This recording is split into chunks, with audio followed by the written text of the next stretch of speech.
जय भोलेनाथ। और हाल ही में जो बजरंग दल जो है वो अभी विरोध कर रहा है किसका, मेरठ छत्तीसगढ़ के ऊपर। और मेरठ छत्तीसगढ़ के ऊपर इसलिए विरोध कर रहा है क्योंकि जो बजरंग दल है उनके ऊपर एफआईआर दर्ज हुआ है करके।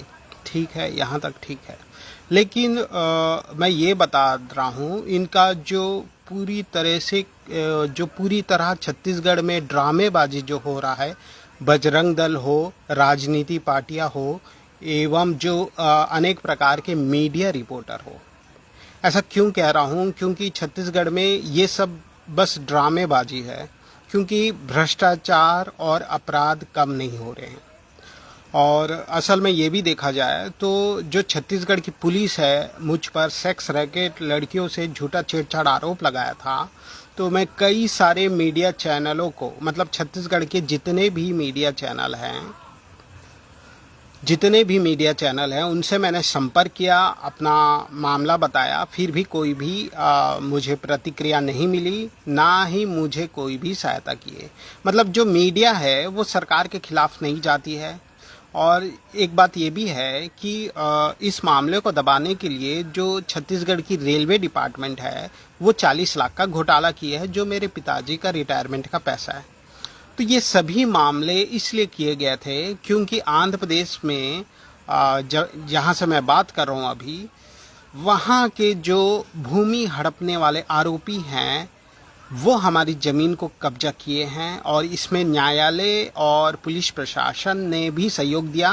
फिर उसके बाद इनका प्लान क्या था कि मेरे परिवार की हत्या कर दे, मतलब पूरी तरीके से ख़त्म कर दे।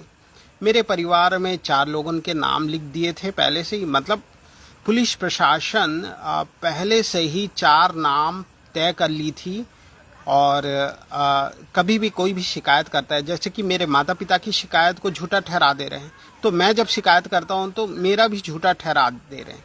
तो मैं जब छत्तीसगढ़ से शिकायत किया पुलिस प्रशासन के खिलाफ जो आंध्र प्रदेश की है, उसके बाद छत्तीसगढ़ की पुलिस मुझे अनेक प्रकार के प्रताड़ित करती है, छोटे बच्चों से हमला करवाती है, फिर उसके बाद सेक्स रैकेट लड़कियों से झूठा छेड़छाड़ आरोप लगाती है। लेकिन यहाँ मुख्य बात यह है कि जेल में हत्या का प्रयास हुआ।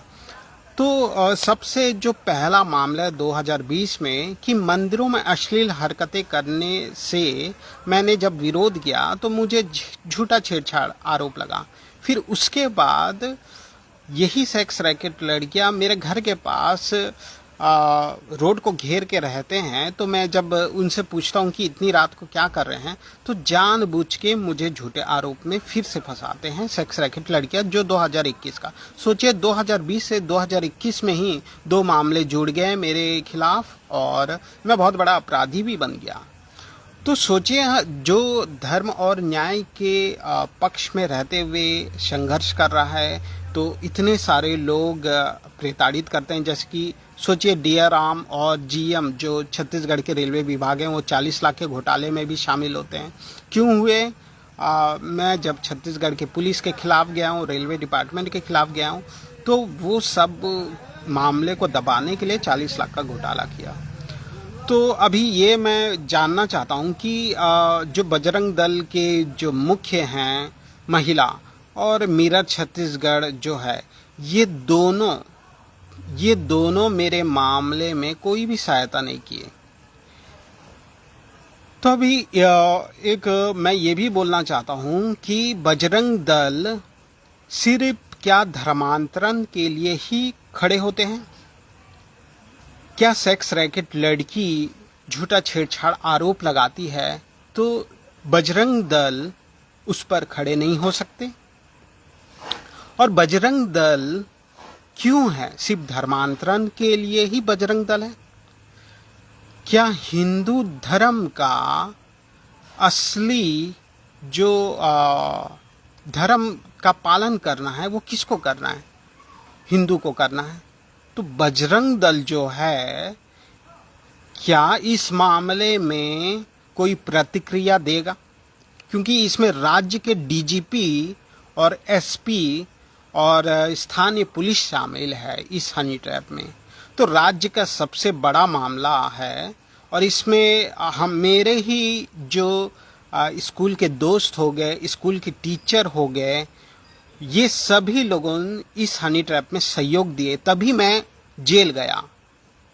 जेल इसलिए नहीं गया, जेल स्थानीय लोगों की सहमति से ही हुआ है।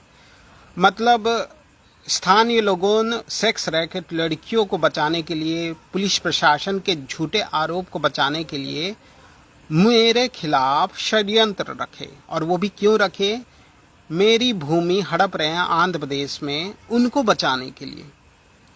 ये बचाने के लिए इतना तक नहीं कर रहे हैं, ये हत्या का प्रयास किए हैं दुर्ग सेंट्रल जेल में। तो मैं जब जेल के खिलाफ शिकायत किया तो जो हमारी उच्च न्यायालय छत्तीसगढ़ है वो इलीगल वारंट भी निकाल देती है मेरे ऊपर। तो जब वारंट निकाल रही है, जब मैंने बोल दिया है कि 2 राज्यों की पुलिस प्रशासन की मिलीभगत है और इसमें सेक्स रैकेट लड़कियों से झूठा छेड़छाड़ आरोप लगाया है, 2 राज्यों की पुलिस मिलीभगत है, न्यायालय मिलीभगत है, तो फिर भी मेरे ऊपर वारंट क्यों जारी किया? मतलब हाई कोर्ट खुद हत्या के लिए एक वारंट जारी कर रहा है और उन्हें फेक एनकाउंटर में हत्या करने का कोशिश कर रहा है। तो इसमें इस सभी चीज़ों को सुनने के बाद बजरंग दल और ये जो मीडिया छत्तीसगढ़ को, जो तमाम मीडिया चैनल है, केपी न्यूज़ हो गया, मेरा छत्तीसगढ़ हो गया, तो इसमें प्रतिक्रिया क्यों नहीं दे रहे हैं? ये धर्मांतरण के मामले में ड्रामेबाजी क्यों कर रहे हैं? ये छत्तीसगढ़ भी धर्मांतरण के मामले को ही दिखाती है, लेकिन जेल में जो हो रहे हैं अत्याचार और नशीला पदार्थ मिलाकर उनकी हत्या जो की जा रही है, उस पर क्यों नहीं कोई सवाल उठा रहा है? अगर सवाल उठाना ही है तो जेल के अंदर जो अवैध गतिविधियां हो रही है उस पर क्यों सवाल नहीं उठ रहा है? और वो जब निर्दोष हैं तो वो बाहर क्यों नहीं आ रहे हैं? क्या ये बजरंग दल का कर्तव्य नहीं है कि अवैध गतिविधियां जो हो रही है, क्या किसी की हत्या करना, क्या ये धर्म का पालन हो गया है?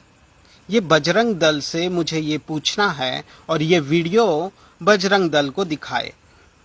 और ये जो तमाम संघर्ष है मेरा न्याय धर्म के लिए है, और इसलिए मैं दुर्ग सेंट्रल जेल को फिर से निशाना इसलिए बना रहा हूँ क्योंकि दुर्ग सेंट्रल जेल में नशीला पदार्थ बेहोश करके उनके शुक्राणु निकालकर झूठे बलात्कार में फंसाया जा रहा है।